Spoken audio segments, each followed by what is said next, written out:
So, again, if you're in this room, you made this possible. And when you build an institute like this, you have to scour the universe to find an amazing leader. And we're so fortunate that we found just that person. So I'm going to ask a phenomenal human being, one of the world's experts in immune modulation, one of the world's experts in something called GP96 biology, an individual who has been funded over and over and over again at the highest levels from the National Cancer Institute, and someone who just moved his family, his lab, his colleagues, and his entire sort of workforce to Columbus from Charleston, South Carolina. Please help me welcome the inaugural director of the Pelotonia Institute for Immuno-Oncology, Dr. Zihai Li.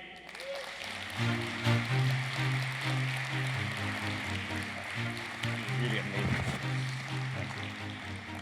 Thank you. So one of the great things about RTRX is the people who are here are so brilliant and curious and want to learn about the impact they're having.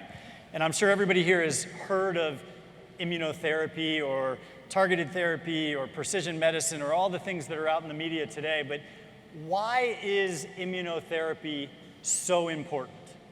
Well, it is amazing to be here, to see all of you. I'm good at doing things in a lab, not here in this public event. But immunotherapy is a fundamentally different thinking, different concept, dealing with the body's own defense mechanism. This mechanism, as you know, Doc, has been there for thousands and millions of years to ensure the survival of species like us without medicine. And I have to say, one of the most striking things I have learned over the years was indeed the power of the immune system. The year I went to medical school, 1979, I went there when I was a baby. This was the year when the WHO, the World Health Organization, declared the global eradication of smallpox, underscoring the remarkable power of this mechanism that were able to eradicate a dreadful disease like smallpox, which, as you know, killed 300 to 500 million people in 20th century. It's remarkable. So this mechanism is adaptable. It deals with infections like virus, bacteria, parasites. It also deals with transformed cells. Transformed cell, meaning normal cell become malignant, the transformation event. That is the dream for, I think, centuries now, that maybe one day we can harness the immune system to fight against cancer. Guess what? It is happening right now. Last 5 years alone, amazing, we see tremendous progress in the clinical arena. We see treatment of more than 20 different kinds of cancers with nothing but immunotherapy. It is targeting the host immune cells, not cancer per se. It works for lung cancer, for skin cancer, and for a variety of other cancers. It's a very different. So if you think I look very excited because of this place, I am. Finally, we see something happening, right? This is a fundamentally, radically conceptual change. And this actually forces us to reframe the question. Can we actually deal with cancer? Can we end cancer as we know it by focusing our work, our energy on rejuvenating the immune system? Because after all, when someone was diagnosed with cancer, somehow that immune defense mechanism against that type of cancer at that moment has failed. Right. What is actually happening? What can we do, right? That's why I'm excited. That's why immunotherapy is so revolutionary. And so historically, surgery, chemotherapy, and radiation have been focused on targeting the cancer, Right. not boosting the immune system. Correct. And it's been sort of a scattershot of let's just try this, and in some people it works, and some people it doesn't. But in this arena, it's how do we literally treat that individual's body to fight and defense against their disease? This is a very good question, and I don't want to go through too much details, but as you know, when President Nixon declared war against cancer, NCI, National Cancer Institute, started a huge cancer drug discovery program. The way we were doing that was to screen drugs, right? Using a whole bunch of cell lines. You do that in sort of in the petri dish without the immune system, right? You do it in the dish. And then once you find something useful, you put that in something called immunodeficient animals. Again, take away the immune system. Right. Then you push in the clinical trial for maximum tolerated dose, meaning to really hammer the cancer. Unfortunately, those chemos, they do not really discriminate cancer versus normal cells. It is very different. Radiation also very different, all of which, as you just mentioned, will focus on cancer themselves, not the host defense mechanism. If I want to mention one thing like smallpox again, if for all those years we were focused on the virus, understanding how virus replicate, how virus infect cells, without thinking the immune system, I don't think we were actually able to eradicate that disease. Right. So it is fundamentally different. And there are success stories that exist today that didn't exist 10 years ago. Absolutely. So what is exciting is that the principle of immunotherapy works for everybody. Everyone, old or young, black or white, whatever you like, right? People who are interested in technology, people who are not, right? President Jimmy Carter, when he was diagnosed with skin cancer that had spread to the brain and the liver at age of 91. Right. And he received this immunotherapy, it's called checkpoint blockade. He's now 4 years cancer-free. Incredible. Amazing, right? Emily Whitehead, she was treated with immunotherapy, something called T-cell therapy, when she was 6 years old.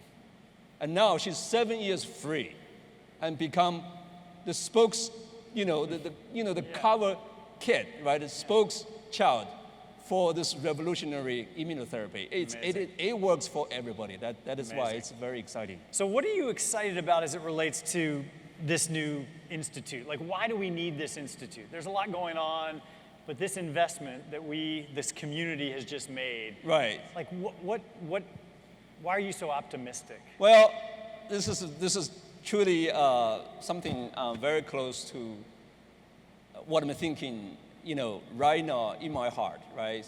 I feel like immunotherapy, finally we see this inflection point, right? The field of cancer medicine going through this up and down, hype and disappear, and then so on. And finally we see something very fundamentally different, and that would offer the chance for cure, because once again, this defense mechanism is adaptive, has memory capacity and so on. So then you have this obligation to really make this work for everybody. And we're going to talk about challenges. There's still a lot of remaining questions. Even though immunotherapy, as I said, offers this tremendous promise to cure cancer, to end cancer as we know it, we're talking still less than 20% of patients who respond to immunotherapy. At this point, there are still many, many cancers that do not respond to immunotherapy, such as the cancer of the ovary, cancer of the pancreas, cancer of the brain, and so on. Right? So there's still so much to learn. A lot of things to learn, and then we also could not even predict who will respond, who will not. Right. There are lots of things we don't know about the mechanism of immune attack. Right. There are work to be done. So therefore, I think the Panatonic Institute for Immuno-Oncology is a bold step. It's a step that will build a comprehensive program to bring physicians and scientists together to tackle this collectively. So what could be better, right, than a team effort like this? I think like Panatonic rider, one rider probably is great, but not as transformative. Right. If you then have thousands of riders, then you really have a moment. Right. I think this is the same thing with IO, with immuno-oncology. We are creating a moment. And I'm so thankful Panatonic community is helping that to realize that kind of vision. So I think this is a moment, and this will transform what we do in cancer. So we are so thrilled to have Zihai in Columbus, and we joked a few months ago when we got together for another session like this, and I said, well, what do you do in your spare time? And you said, of course, ride bikes. But that was not really accurate until now. Right. So we're thrilled to have you, but also that you're going to get to see the Pelotonia weekend and really engage with the community. And I'm not sure you've seen that before in terms of this broad support for science and for discovery like we have witnessed here. Yeah, I'm so much looking forward to the weekend event, and coming here today is eye-opening for me. And by the way, congratulations to all those competitors for this award. It's really amazing. So I think, once again, this community, I actually have not been in this area before I decided to come here. Never lived in Columbus before. But I think it's the community, it's the people who really are around something bigger than individual that draws me here. Yeah. And then, so it's a truly humbling experience. Well, your lab, we put together this arrow on the screen that people can see with all these terms that relate to the work that you're doing. And one of the things I wanted to ask you about is you obviously brought a team here. Yes, that's right. And one of your biggest jobs right now is actually recruiting, because you're going to bring 32 or 35 new scientists to this institute. Right. Some from the area, but many from outside. That's correct. How important is this investment to attracting these recruits? Well, it is amazingly important. I mean, I don't want to get into politics, but the federal funding for research, fundamental research, has been flat for the last 20 years. The buying power for NIH grant has been decreasing, actually. So it is more than ever, when technology is so amazing, when the fundamental treatment shift in cancer is right there. It's been realized that we now actually have so much more work to be done, and then we don't have the funding to do so. So the support for Panatonic is amazing. So this institute actually will beginning to work, on solving some of the problems, the challenges I mentioned before. But we're not doing this alone. In fact, our standing work has already been ongoing in the gyms on multiple fronts. Yeah. Understanding, the fundamental roots of leukemia, solid tumor, and how to figure out a way to grow cells, grow T cells, T lymphocytes, which are killer cells against cancer, in the dish, but also reprogram those cells and send them back to the patient's body to find the sneaky cancer cells and destroy them. This is already happening. So we have about 30 plus faculty members, physicians, and scientists working in the area of immunotherapy, both innate, adaptive immunotherapy, and both basic research and translational research. But we're going to add more to this amazing force. We're going to add 30 more world leaders. And together, we're going to create one of the most comprehensive, largest IO team. I think even IO team, we could become one of the greatest team ever, like the Panatonic. Zihai is very humble, but I will share with you that since his arrival 3 months ago, the outpouring of interest from around the world to come here has been remarkable. And we're talking about at the highest levels of some of the finest institutions in the world who want to come work with you and your team. And they want to do it because they know this community is so vested and so supportive. And you know, it's interesting, our good friend Sanjay Gupta, who will be with us tomorrow and Saturday riding, said one of the reasons he wanted to come tomorrow night is that he thinks this is a revolution right now at this moment in this field. And when he saw this massive announcement, he's like, I want to come talk about what I've seen around the world and why this is so important. And it's exciting. Absolutely. I think one of our job, is actually make the gyms, the Atlanta, Emory University, or any major cancer hospitals to run out of business. Right. In other words, we can end cancer, right? So that is really the goal. I think, and I'm looking forward to meeting with him. There are things that are palpable. The excitement palpable by physicians, by scientists, by surgeons like himself, also by the community, and obviously our patients. So I think this is a very important moment. One of the most significant things, and so many people in the room are survivors, family members or survivors, have experienced this disease personally. Not only are you on the cusp of solving some of these challenges, but you're going to do it in a way that will be more successful and less toxic. Right.